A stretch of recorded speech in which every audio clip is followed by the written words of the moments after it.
Welcome back. It's Wednesday. We're keeping an eye on your health, and we've got Dr. Bose here over at Central Fire Station in Odessa. And we're getting a look at ambulance. What goes on if you were to call an event of emergency? Right. I mean, a little change of scenery here. We're not in the studio. We're not in the hospital. And as the medical director for the paramedics, let's talk about what the excellent work these guys do. And often, you know, you guys might be wondering, when do you call 911?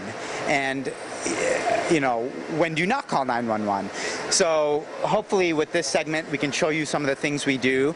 We'd start by saying if you're having any sort of chest pain, that you're concerned might be a heart attack, like you know if you ate a bad enchilada and something's not right, but if you have that sense that this isn't an enchilada, something's wrong, or you know, stroke-like symptoms, which we've talked about in prior segments, or just a bad trauma. Loaded up. We got our patient. He's loaded up. And the paramedics are very well trained. I mean, they're trained in trauma care and medical care, so they can start the treatment even before they get to the emergency department. And that is key. It's a head start. It's almost like taking the express lane in a highway where you can just bypass. So first, we can hook up to a monitor, and the monitor gives us crucial information. We can get a blood pressure even before the patient gets to us.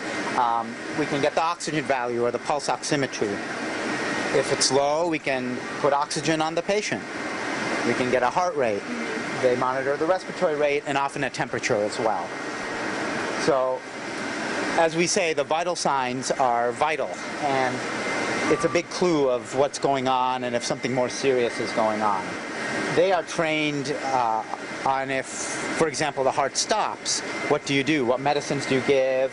When do you defibrillate or shock somebody?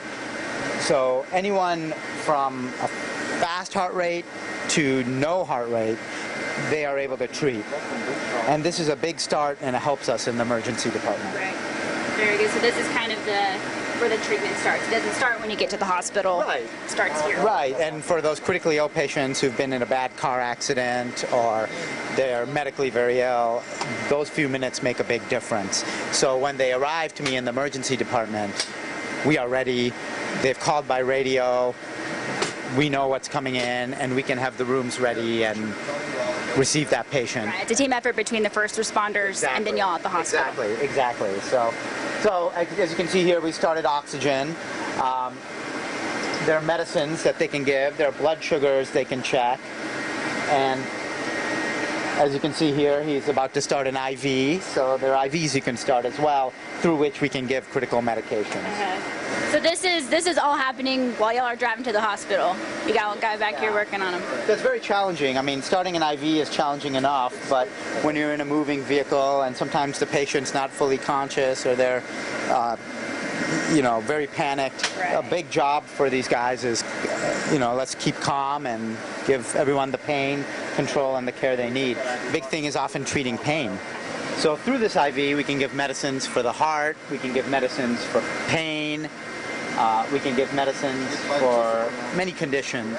So this is, again, a head start before the patient gets to the hospital. Sometimes those speed matters for outcome. So in order to get that maximal outcome, the best patient outcome, you need those few minutes. You need speed of implementation. And if something happens to you in the middle of a shopping center or anywhere else, you often don't have access to a physician right away, or a clinic, or you know, someone who can provide care.